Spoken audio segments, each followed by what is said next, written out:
नमस्कार, मैं हूं पवन त्यागी।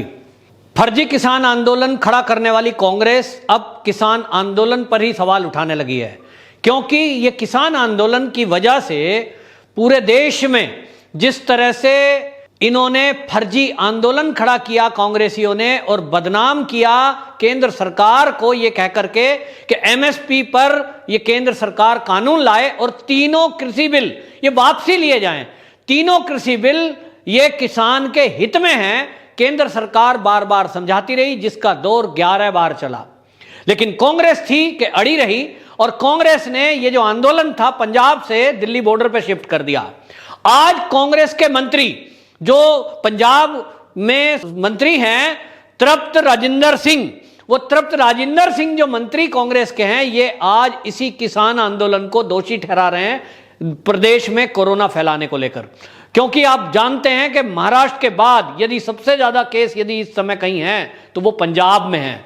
पंजाब में आए दिन मौतें हो रही हैं, कोरोना फैल रहा है और अब कांग्रेस को लगा कि अगले साल चुनाव आ रहे हैं तो जनता को क्या मुंह दिखाएंगे। जनता कहेगी कि कोरोना काल में आपने कोई अरेंजमेंट नहीं किया, मौतें हुई, तब आप क्या कर रहे थे। तो अब तृप्त राजिंदर सिंह ने सवाल उठा दिया कि ये जो आंदोलन चल रहा है किसान का टीकरी बॉर्डर पर और सिंगू बॉर्डर पर, यहां से बहुत सारे लोग गांव-गांव में आ रहे हैं, इनकी वजह से कोरोना फैल रहा है। तो मेरा एक सवाल है इस कांग्रेस के मंत्री से या पूरी कांग्रेस से कि अब आपको लग रहा है कि ये जो आंदोलन था, जिस आंदोलन में लोग शामिल होकर गांव में आ रहे हैं, इनकी वजह से कोरोना फैल रहा है।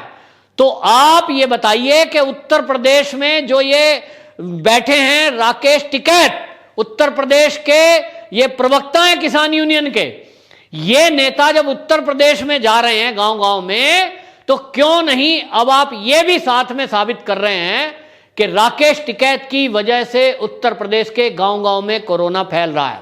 आप ये वर्ड नहीं बोलेंगे क्योंकि आपको अब अपने आप अपना किया हुआ भुगतना पड़ेगा। और अब आपको लग रहा है कि जो पेड़ हमने बबूल का बोया था अब उसके कांटे कहां जाएंगे। आपने कांग्रेसियों ने पूरा सपोर्ट किया और बाकायदा इसकी टूल किट तैयार हुई, टूल किट तैयार करके लोगों को भड़काया गया। गांव वासियों को यह कहा गया कि ये जो सीधा पैसा आपके खाते में आएगा एमएसपी का, ये तो बेकार है। लेकिन आज लोगों के खाते में जब पैसा आया, पूरा देश का किसान खुश है, उसमें पंजाब के लोग भी हैं, सबको डायरेक्ट मनी ट्रांसफर हो गया है। और जब सबके खाते में पैसा पहुंच गया तो ये आंदोलन कार्यकर्ता जो बैठे थे, ये फर्जी किसान लोग यहां दिल्ली के बॉर्डर पर, इसमें से लोग अपने अपने घरों को लौट गए। अब इनको लगा कि यह आंदोलन तो खत्म हो जाएगा, तो क्या करें, रोज मीटिंग करते हैं। लेकिन अब लग रहा है जिस तरह से कांग्रेस के ही मंत्री ने यह आरोप लगाया है इस आंदोलनकारियों पर कि ये जो आंदोलनकारी हैं यहां, क्योंकि आपको बताऊं जो ये दिल्ली के बॉर्डर पे ये घेर करके किसान बैठे हैं, इसके द्वारा अभी तक लगभग 470 मौतें हो चुकी। ये कोरोना से हुई मौतें भी इसमें शामिल हैं और ज्यादातर कोरोना से मौतें हुई हैं। जिन आंदोलन स्थल की वजह से कोरोना काल में दिल्ली के बॉर्डर पर, चाहे वो गाजीपुर बॉर्डर हो, चाहे वो सिंगू बॉर्डर हो, चाहे वो टीकरी बॉर्डर हो, लगभग 500 हो गई ना, 470 मौतें हो चुकी हों। इसका मतलब यहां कोरोना के मरीज कितनी संख्या में होंगे।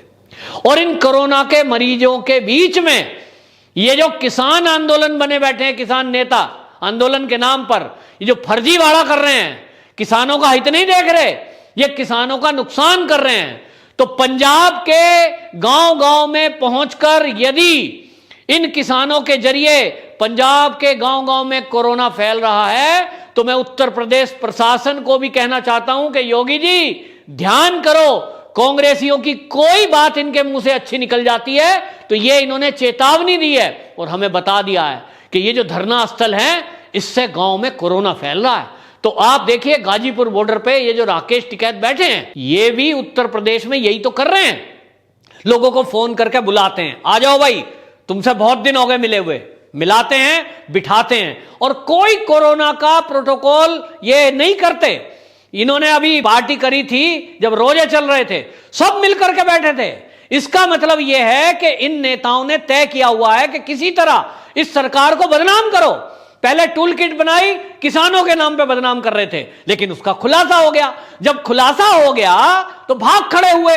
अब टूल किट वाले कहां हैं? भाग गए। तो एक कांग्रेसियों ने दूसरी टूल किट लाए, अब कोरोना के नाम पर प्रचार कर रहे हैं। उत्तर प्रदेश में जल समाधि लिए हुए जो लाशें हैं उन पर सवाल उठा रहे हैं। अरे भाई, आपको पता नहीं है कि बच्चों को जमीन में ही दफनाया जाता है, उनको जलाया नहीं जाता, और इसलिए नदी के किनारे लोगों को दफनाया गया है, बच्चे जो जिनकी मौत हुई है, और वो कोई कोरोना काल में नहीं है, वो हमेशा स्वाभाविक मौतों में भी होता है। लेकिन टूल किट बनाकर कांग्रेसी मोदी सरकार को बदनाम करने का कोई मौका छोड़ते नहीं है, और टूल किट बनाने में ही लगे हुए हैं। सरकार बने ना बने, लेकिन मोदी को बदनाम करके अपनी टूल किट के जरिए ये चाहते हैं कि 2024 का जो चुनाव आएगा उसमें किसी तरह मोदी को घेर रहे हैं। इनकी मंशा है, ये चाहते हैं कि किसी तरह केंद्र की सत्ता हाथ में आ जाए, और टारगेट इसलिए मोदी। लेकिन दूसरा टारगेट है योगी जी। और योगी जी क्यों है? क्योंकि ये उड़ती उड़ती खबरें सोशल मीडिया पर चलती हैं कि अगला प्रधानमंत्री कौन, तो देश की सबसे पसंदीदा यदि कोई नेता भाजपा के अंदर है तो दूसरा नेता है योगी जी। और इसलिए इनको लगता है कि वो दूसरे नंबर का जो योगी जी हैं, भारत के बीजेपी के बढ़िया नेता और उत्तर प्रदेश को नंबर 1 कहलाने वाले नेता, इनको टारगेट करो। और इसलिए अब ये कांग्रेस के मंत्री जो तृप्त राजिंदर सिंह बोल रहे हैं, इनके अनुसार ही ये समझा जाए कि ये जो उत्तर प्रदेश के गांव-गांव में तेजी से, आप देखें कि पिछले 15 दिन में उत्तर प्रदेश के गांव में कोरोना नहीं था, लेकिन पिछले 15 दिन में तेजी से कोरोना फैल रहा है। मेरी जानकारी में, मैं भी उत्तर प्रदेश का रहने वाला हूं, ऐसे कई गांव हैं जहां 50-50 मौत हो चुकी हैं, कहीं 20 मौत, कहीं 30 मौत, और आए दिन कोरोना फैल रहा है। क्योंकि ये जो देश विरोधी लोग हैं, ये जो साजिश कर रहे हैं केंद्र सरकार को घेरने की, योगी जी को घेरने की, इन लोगों को लोगों की मौतों से कोई लेना देना नहीं है। मरे तो मरे, ये कुछ भी करें, लेकिन इनको देश का नुकसान करना है, देश को दुनिया में बदनाम करना है। तो हो सकता है जैसा कांग्रेसी मंत्री कह रहे हैं, इसके अनुसार ये जो नेता धरने के नाम पर बैठे हैं बॉर्डर पे, इन्होंने कोरोना को प्लानिंग के साथ फैलाया हो।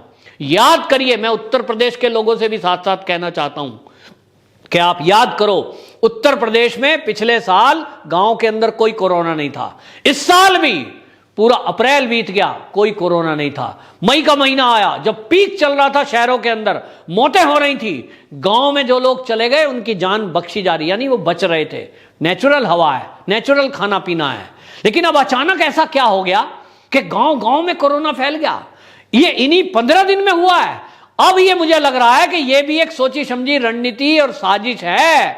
तो जैसा मैं नहीं कह रहा हूं, ये कांग्रेस के मंत्री कह रहे हैं पंजाब के, कि ये जो धरने में लोग बैठे हुए हैं, ये गांव में जाते हैं, फिर धरने में आते हैं, फिर गांव में जाते हैं, और ये कोरोना फैला रहे हैं। गांव में जाते हैं तो ये लोगों के साथ मीटिंग करते हैं, ये लोगों के साथ मिलकर बैठते हैं, ये वहां चर्चा करते हैं, ये पार्टी करते हैं, और उसी में कोरोना फैल रहा है, ऐसा कांग्रेस के मंत्री का कहना है। तो अब मैं उत्तर प्रदेश के योगी जी से कहना चाहता हूं कि चेतना रखें, और हर डीएम, हर गांव के प्रधान को जरा ये सूचना कर दें कि राकेश टिकैत यदि गांव में किसी को फोन करके यहां बुला रहा है, ध्यान रखा जाए कौन व्यक्ति राकेश टिकैत के धरने में आ रहा है, कौन व्यक्ति सिंगू बॉर्डर के धरने में जा रहा है, कौन टीकरी बॉर्डर जा रहा है। और यदि कोई इन किसान आंदोलन में धरने में शामिल हो रहा है और वो वापस गांव में जाए, तो गांव वाले कृपया करके इन लोगों को गांव में ना घुसने दें। यदि ये गांव में घुसेंगे तो गांव में मौतों का तांडव होगा, जैसा कि अब हो रहा है। ध्यान रखें, गांव वालों ने बैनर लगा रखा है, बाहरी आदमी का प्रवेश बंद है। तो वो याद रखते हैं कि कोई शहर का आदमी तो नहीं आ गया अनजान, रिश्तेदारों तक को नहीं आने दे रहे। ग्राम प्रधान को सूचना होती है, कह देता है भाई क्वारंटाइन में जाओ, आपके पास हम जाएंगे नहीं। लेकिन ये गांव के ही लोग जो ये किसान आंदोलन के नाम पर फर्जीवाड़ा करके, फर्जी आंदोलनकारी, ये देश का द्रोही लोग, ये सरकार को बदनाम करने के नाम पर, मोदी और योगी को बदनाम करने के लिए इतने नीचे गिर जाएंगे, ये किसी ने नहीं सोचा था। कि जिन किसानों के ये हितैषी बन रहे हैं, उनकी हितैषी तो सरकार है। डीएपी पे पैसे घटा दिए, केंद्र सरकार ने आधे दाम पर कर दिया, सब्सिडी 1200 रुपए तक दे दी, और डायरेक्ट पैसा ट्रांसफर कर दिया। तो लोगों को अब समझ में आ गया, तीनों कृषि बिल किसानों के हित में है। तो अब इन किसान नेताओं को काम कुछ बचा नहीं, ये आंदोलन में क्यों बैठे हुए हैं? अब पता लग रहा है कि ये बैठे इसलिए हैं ताकि यहां बैठे बैठे ये कोरोना फैलाएं, ये कोरोना फैलाने में लगे हुए हैं। और ये मैं नहीं कह रहा, ये कांग्रेस के मंत्री जी कह रहे हैं। तो पंजाब के गांव-गांव में कोरोना फैल रहा है, हरियाणा में भी फैल रहा है। हरियाणा का रिकॉर्ड देखो, पिछले साल से लेके और इस अप्रैल महीने तक गांव के अंदर हरियाणा में कोरोना नहीं था। लेकिन हरियाणा के लोग भी कहते हैं कि जो लोग किसान आंदोलन में शामिल होकर आए वो संक्रमित होकर आए। इसका मतलब यह है कि वहां प्लानिंग से या तो झूठा खाना दिया जा रहा है, या वहां बैठ करके उन लोगों को टच किया जा रहा है, या कोई भी खाने की चीज ऐसी दी जा रही हो जो संक्रमित हो। क्योंकि ये रोग छूत से फैलता है, सांस से फैलता है, खांसी और छींक से फैलता है। यदि संक्रमित बिस्तर पर आप लेट गए उससे फैलता है। तो ये जो किसान आंदोलन में लोग जा रहे हैं, जिस बिस्तर पर वहां जाकर लेटते होंगे, इन्हें क्या पता कि वहां कोरोना का कोई मरीज लेटा था अभी और उसके बाद ये लेट गए। इन्हें क्या पता वो जो लंगर चल रहा है और लंगर में जो रोटी बना रहे हैं वो संक्रमित हो। और इसलिए आपको बताऊं, ये राकेश टिकैत जी शुरू में इस कोरोना के टीके का विरोध कर रहे थे, हमें नहीं लगवाना, हम नहीं लगवाएंगे, ये सरकार है, और जाके चुपचाप टीका लगवा लिया। सब फोटो वायरल हो गई, वो तो किसी ने वीडियो खींच ली, पत्रकारों को पता लगता है, इनको कवर करते हैं। तो भैया अपना तो लगवा लिया टीका, लेकिन बाकियों को ये संक्रमण करके मौत के मुंह में धकेलने का काम कर रहे हैं, ऐसा आरोप कांग्रेस के मंत्री ने लगाया है। तो निश्चित रूप से ये पंजाब में कोरोना फैल सकता है इस किसान आंदोलन से, तो उत्तर प्रदेश और हरियाणा में भी फैल रहा होगा। तो मेरी एक अपील है हरियाणा के मुख्यमंत्री जी से और हरियाणा के ग्रामीणों से कि भाई ऐसे लोगों पर नजर रखो जो इस किसान आंदोलन में शामिल होकर वापसी आए, वो ही खतरनाक है आपके गांव के लिए और आपकी जान के लिए। इसी तरह उत्तर प्रदेश में यदि कोई इस किसान आंदोलन में शामिल होकर जा रहा है, नजर रखिए कौन कौन व्यक्ति जा रहा है, कौन कौन टिकैत के निकट है, कौन कौन पहले गए होंगे, इन पर नजर रखिए कि हो सकता है कि ये किसान आंदोलन के नाम पर कोरोना फैलाने की साजिश हो रही हो। वंदे मातरम।